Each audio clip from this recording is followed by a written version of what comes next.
우리 한 절씩 교독하신 후에 마지막 14절은 합독하시겠습니다. 산발랏이 우리가 성을 건축한다 함을 듣고 크게 분노하여 유다 사람들을 비웃으며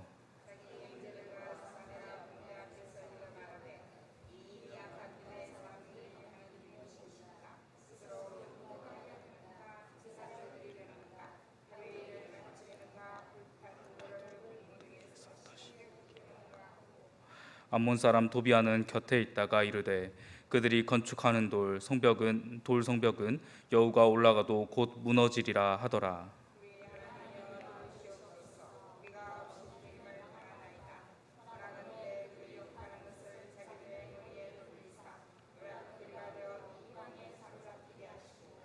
주 앞에서 그들의 악을 덮어 두지 마시며 그들의 죄를 도말하지 마옵소서. 그들이 건축하는 자 앞에서 주를 노하시게 하였음이니이다 하고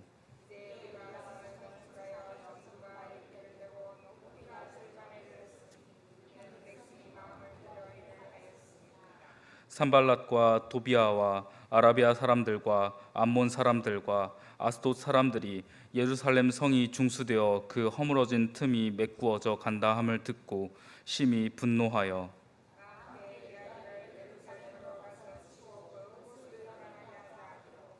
우리가 우리 하나님께 기도하며 그들로 말미암아 파수꾼을 두어 주야로 방비하는데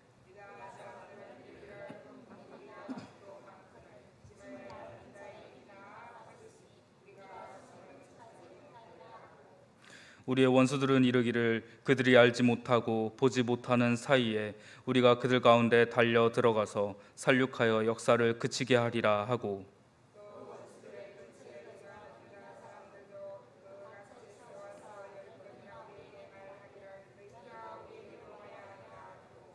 내가 성벽 뒤에 낮고 넓은 곳에 백성이 그들의 종족을 따라 칼과 창과 활을 가지고 서 있게 하고 내가 돌아본 후에 일어나서 귀족들과 민장들과 남은 백성들에게 말하기를 너희는 그들을 두려워하지 말고 지극히 크시고 두려우신 주를 기억하고 너희 형제와 자녀와 아내와 집을 위하여 싸우라 하였느니라. 아멘. 할렐루야. 예배 자리에 나오신 성도님들 모두 환영하고 축복합니다. 지난 본문 느헤미야 3장 본문은 예루살렘 성벽의 재건을 통해서 하나로 지어져가는 귀한 공동체의 모습에 대해서 살펴봤었습니다. 성벽 재건 과정 가운데 제사장, 상인, 기술자, 남자, 여자 등 신분과 직업 또 성별에 관계없이 모두가 분담하여 참여하는 모습을 보였었습니다. 그리고 이러한 재건 과정의 모습은 머리 대신 주님의 지체로 모인 우리가 말씀으로 하나 되어 갈 때 형통할 수 있으리라라는 기대와 소망을 바라보게 했었습니다. 희망에 찬 긍정적인 면만을 우리가 봤던 것이죠. 하지만 우리가 마주하는 현실은 반드시 희망과 기대 혹은 소망만이 주어지지 않음을 우리는 잘 알고 있습니다.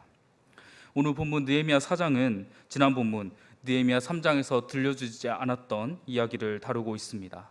정확하게는 3장에서 다뤄진 과정들, 성벽을 재건하는 그 과정들 가운데 있었던 내적인 문제들과 또 외적인 문제들, 그리고 공동체의 반응에 대해서 말씀하고 있습니다. 오늘 본문에서 먼저 다루는 사건은 공동체 외부에서 발생한 문제입니다. 1절에서 3절에 보면 산발랏이 우리가 성을 건축한다 함을 듣고 크게 분노하여 유다 사람들을 비웃으며 자기 형제들과 사마리아 군대 앞에서 일러 말하되 이 미약한 유다 사람들이 하는 일이 무엇인가? 스스로 견고하게 하려는가? 제사를 드리려는가? 하루의 일을 다 마치려는가? 불탄 돌을 흙무더기에서 다시 일으키려는가 하고 암몬 사람 도비아는 곁에 있다가 이르되 그들이 건축하는 돌 성벽은 여우가 올라가도 곧 무너지리라 하더라. 앞선 본문에서 귀한 공동체의 대적으로 등장했던 호론 사람 산발랏과 또 암몬 사람 도비아가 다시 방해자 그리고 대적으로 등장하고 있습니다. 이들은 이스라엘이 멸망당하기 전부터 원수였던 가나안 토착 원주민 출신으로 사마리아의 총독과 관리가 되었습니다. 어떻게 가능했을까요? 오늘 본문에 나오는 제국 바사 제국의 왕 아닥사스다가 증이 왕위에 오르기 전 그리고 그 후 십수년간은 이 제국이 혼란한 상태였습니다. 각지에서 반란이 일어났고 국경 너머의 국가들은 이 제국의 반란에 나타나는 위기들을 보고 자신들이 성장할 기회로 그리고 제국을 멸망시킬 기회로 삼아서 계속해서 공격했죠. 이런 혼란한 상태에서 즉위한 아닥사스다 왕은 제일 목표로 삼은 것이 있는데 바로 제국의 내부를 안정시키는 것이었습니다.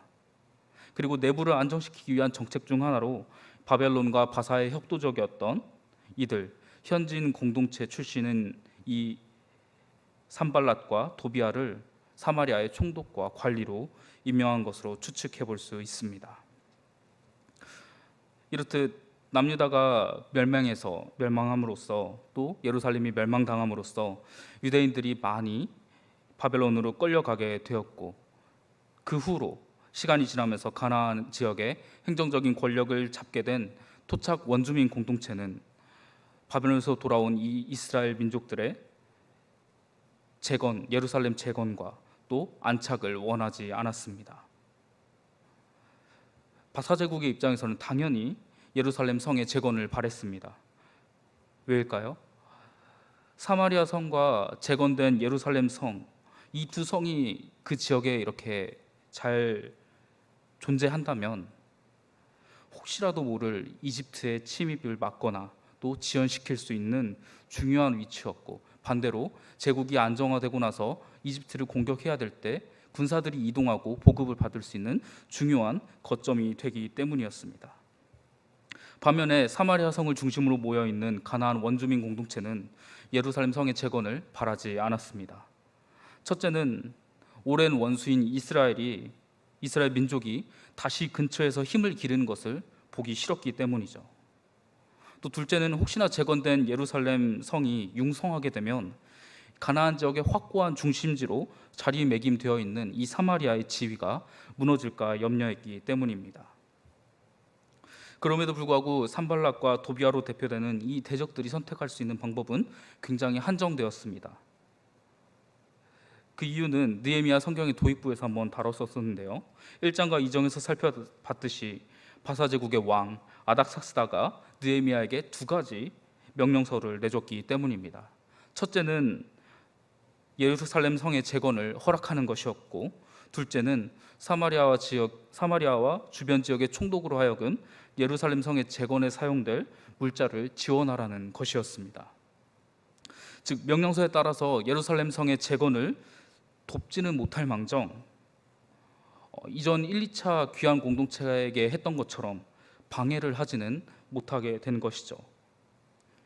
그들은 1, 2차 귀환 공동체의 재건 사업에 대해서 어떻게 방해했었나요? 마치 성전과 성벽의 재건이 이 바사 제국에 대한 반란이라도 되는 것 마냥, 또 왕에게 반역을 하는 것 마냥 거짓으로 속이고 협박하고 또 보고를 했었습니다.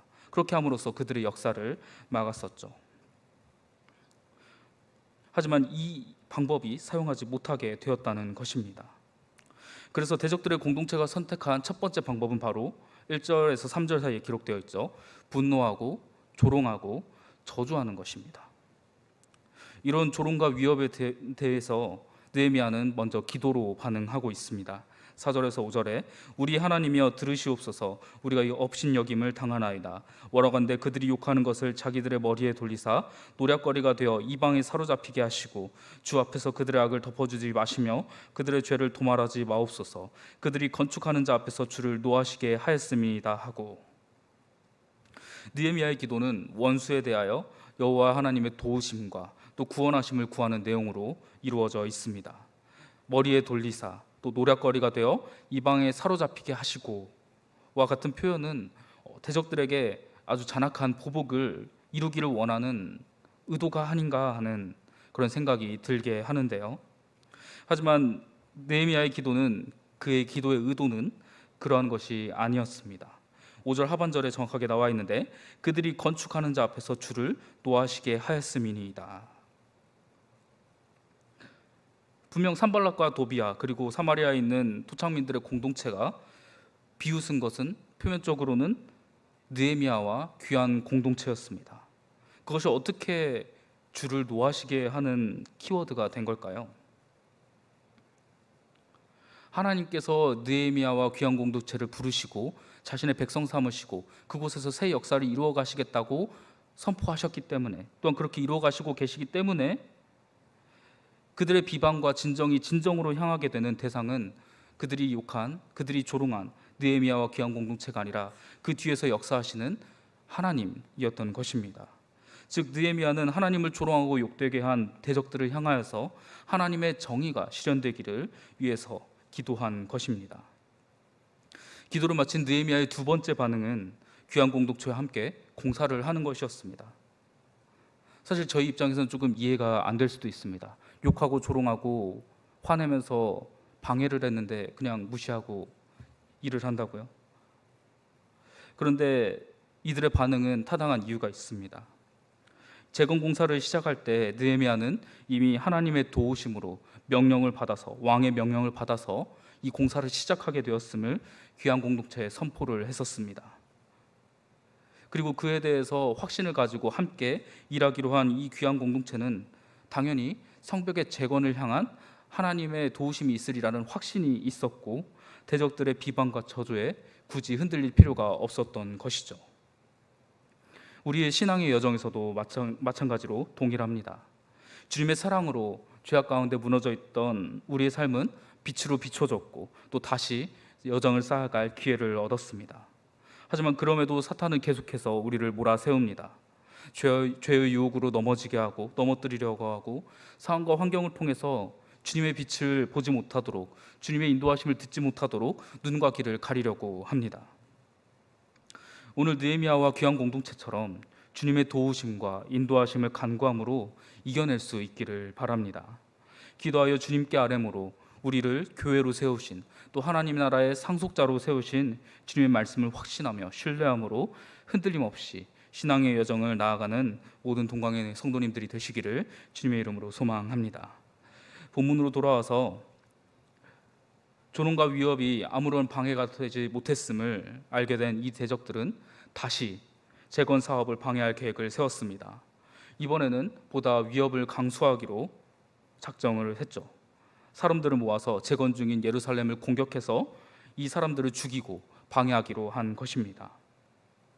이 소식을 들은 귀한 공동체의 반응은 두 가지로 나뉘었습니다. 우선 느헤미야는 하나님께 기도하여 아뢰고요. 두 번째로는 파수꾼을 세워 밤낮으로 이 대적들의 공격을 경계했습니다. 문제는 이런 두 가지 반응으로 방해가 끝나지 않았다는 것입니다.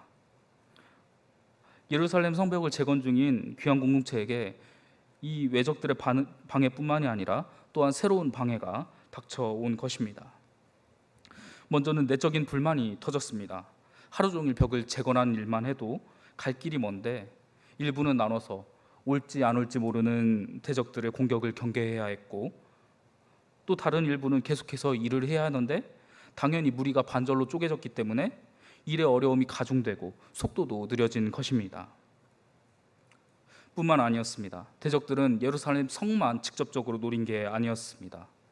귀한 공동체에 속한 사람들은 당연히 예루살렘에 다 모여 사는 게 아니라 예루살렘과 또 그 근처 각지에 흩어져서 살았습니다. 그리고 이를 잘 알고 있던 대적들은 그들의 가족들이 살고 있는, 예루살렘 성에서 재건을 위해서 일하고 있는 사람들의 가족들이 살고 있는 그 주변 지역들을 위협했습니다. 당연히 그 주변 지역에 남아있던 가족들은 예루살렘 재건을 위해 힘쓰고 있는 자신들의 가족들의 귀환을 요청했습니다. 자신들의 생명이 위험해졌기 때문이죠. 아마 예루살렘에서 재건을 진행하고 있는 사람들의 입장에서는 정말 숨이 꽉꽉 막히는 순간들이었을 것입니다. 공사만 해도 고되고 또 언제 끝날지 기약이 보이지 않는데 대적들은 공격한다고 위협하고, 가족들은 자신들이 저 대적들에 의해서 죽임을 당할 위기라고 빨리 돌아와서 지켜달라고 하고, 그럼에도 이 성벽 재건 공사는 하나님의 역사이기에 포기할 수 없는 말 그대로 진퇴양난의 상황이 된 것입니다. 그리고 이런 상황 가운데서 느헤미야는 다시 반응합니다. 민병대를 조직해서 성벽 뒤 낮고 넓은 장소에 모읍니다. 그리고 지도자들과 백성들을 격려하며 또 동시에 권면했습니다. 14절에 너희는 그들을 두려워하지 말고 지극히 크시고 두려우신 주를 기억하고 너희 형제와 자녀와 아내와 집을 위하여 싸우라. 예루살렘 성의 재건을 허락하는 왕의 명령을 받도록 역사하신 하나님께서 또 그 명령서를 가지고 내려와서 대적들의 모든 방해를 딛고 재건을 시작하게 하신 하나님께서 이 눈앞의 대적들을 반드시 물리치실 것임을 믿고 확신하라는 것입니다. 그리고 하나님께서는 곧바로 귀한 공동체를 위해서 역사하셨습니다. 민병대가 조직됐다는 소식을 대적들로 듣게 하시고 예루살렘을 습격하려던 그들의 계획을 패하게 하신 것이죠. 이후로 느헤미야는 대적들이 동일한 방법으로 위협하지 못하도록 자신에게 주어진 군사들을 반으로 나누어서 반절은 백성들과 함께 일하고 나머지 반절은 대적들을 경계하도록 했습니다. 또 공사에 참여한 사람들도 무장하게 해서 혹시라도 공격이 있으면 곧바로 대응할 수 있도록 또 나팔 신호를 정해서 모든 사람들이 함께 위협에 대응할 수 있도록 철저하게 대비했습니다. 여기서 우리가 눈여겨보아야 할 점은 귀한 공동체가 가장 힘들 때 그때의 초점을 어디에 맞췄는가입니다. 그들의 초점은 문제를 향하지 않았습니다. 또한 해결책을 향하지도 않았죠. 그 국지적인 잠깐의 문제를 지나기 위한 거기에 초점을 맞추지 않았다는 것입니다. 바로 여호와 하나님께 초점을 맞췄죠. 하나님의 뜻이 반드시 이루어지기를 간절히 소망함으로 또 의지함으로 귀한 공동체는 그 상황들을 이겨냈습니다. 이들이 소망하고 의지한 하나님의 뜻은 무엇인가요? 예루살렘 재건을 통하여서 이루실 새 언약 공동체의 시작입니다. 중단되었던 그들이 죄악으로 말미암아 중단되었던 하나님의 백성으로서의 이스라엘의 역사가 계속해서 이어지기 시작하는 그 순간을 보기를 또 경험하기를 그들은 간절히 원했던 것입니다. 우리에게도 마찬가지입니다. 우리 각자의 신앙생활뿐만이 아니라 공동체로서의 신앙생활 가운데에서도 분명히 흔들릴 때는 찾아옵니다. 사탄 마귀는 교회가 올곧게 세워지며 또 나아가 하나님의 나라가 확장되기를 원치 않기 때문입니다. 공동체가 흔들릴 때 문제들이 계속해서 눈에 보이고 해결할 방법과 탈출할 출구는 보이지 않을 때 우리가 가장 먼저 해야 되는 것은 바로 하나님 아버지의 뜻과 계획을 구하고 의지하는 것임을 또 그렇게 할 때 하나님께서 계획대로 형통하게 하심을 오늘 본문은 말씀하고 있습니다. 사랑하는 성도 여러분, 말씀을 정리하겠습니다. 우리의 신앙의 여정에는 또 각자의 여정이든지 혹은 공동체의 여정이든지 간에 분명히 흔들림은 찾아옵니다. 사탄 마귀는 하나님의 자녀들이 또 예수 그리스도의 몸된 교회가 이 땅에 바로 세워지고 굳건히 서가는 것을 원치 않기 때문입니다. 아마 마귀의 흔들림은 마귀로부터 시작된 흔들림은 사정없이 우리 자신을, 우리 개인을 또 우리 공동체를 흔들 것입니다. 사건을 통해, 환경을 통해 또 내부적인 어떤 틈새를 통해서 흔들 수 있는 모든 것으로 우리를 흔들리게 할 것입니다. 그러나 우리가 낙심하지 말 것은 또 두려워하지 말 것은 오직 주께서 우리의 참 소망이 되시기 때문입니다. 영원에서 영원까지 계획하시며 또 함께 하시며 사랑하시는 아버지 하나님의 뜻과 계획 안에 우리가 있고 그 아버지께서 우리의 간구하는 목소리를 들어주신다는 것입니다. 바라기는 우리의 간구를 들으시고 가장 선하고 좋은 것으로 또 가장 안전한 것으로 우리를 인도하시고 보호하실 아버지를 신뢰함으로 흔들림을 이겨내는 모든 동광의 성도님들이 되시기를 소망합니다. 또한 더 나아가 여기에 모인 하나된 공동체로서도 주님의 뜻에 시선을 모으고 생각을 모으고 마음을 모아 나아감으로 어떠한 흔들림이 시험하더라도 등이 이겨낼 수 있는 우리 동광교회가 될 수 있기를 주님의 이름으로 소망합니다. 우리 함께 이 시간 찬양하겠습니다. 주는 완전합니다.